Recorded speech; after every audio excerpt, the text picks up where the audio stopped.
I should make the point at the forefront that you have actually written 3 books. You told me the first one was the Innovators Solution, the second one was the Strategy Paradox, and the last one is the one that I've just read now, Innovators Manifesto. But before we get into that discussion, can we perhaps begin by why, when I made the point to you earlier about why I think company CEOs are being lazy and the fact that perhaps most of them are carrying lazy balance sheets, you made the point that you didn't think that was actually quite correct. Yeah, those are your words, not mine. That's for sure. You better be careful where you get your money. But if you look at those balance sheets, all of them, and the figures that we have are that in South Africa last year, you're looking at $500 billion in cash sitting on corporate balance sheets. The suggestions would be that they are, in fact, perhaps not using that cash as much as they ought to be using it, particularly in this environment where you've got stress, and Warren Buffett says, where you've got someone selling, it's an opportunity to buy. Right. I think the global the cash stockpile phenomenon is a global one. I don't think that's unique to South Africa. It's something that you see in large corporates pretty much around the world, as far as I can tell.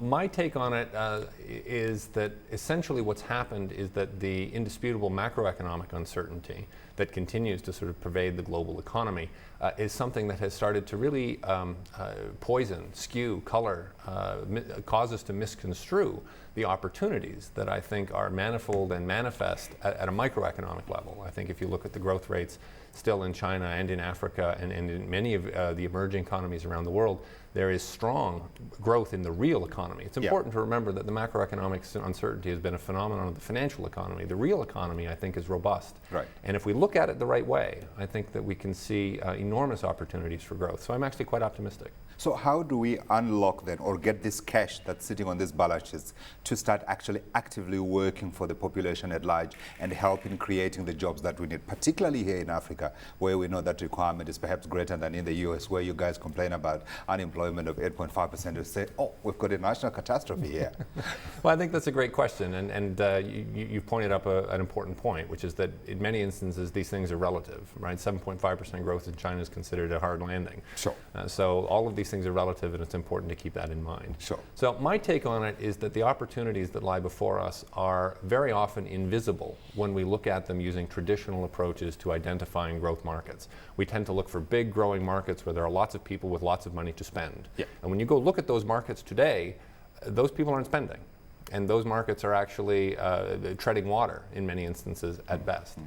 Curiously enough, the opportunities that are structurally more attractive are going after the markets that don't yet exist.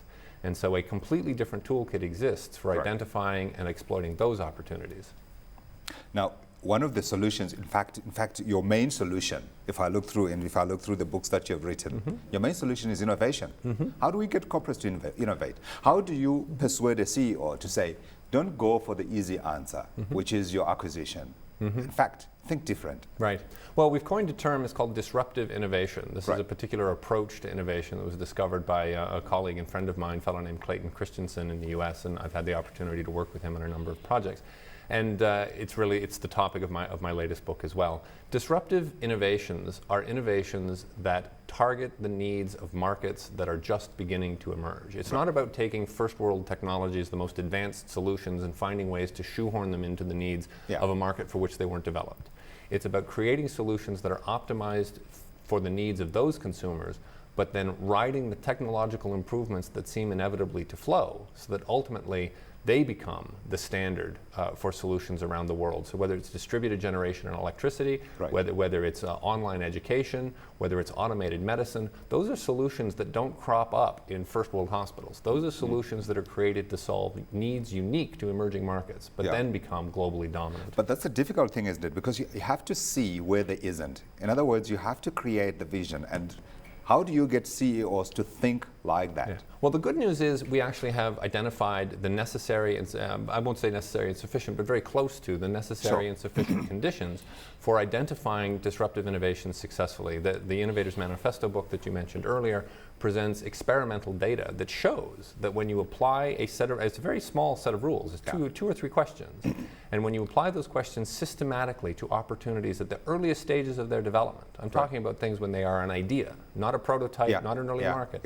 but they are systematically more likely to succeed. Now, there's no guarantees, right? I mean, if I could predict successful innovations with 100% accuracy, I wouldn't do this for a living. We would make a citizen of Africa. Exactly.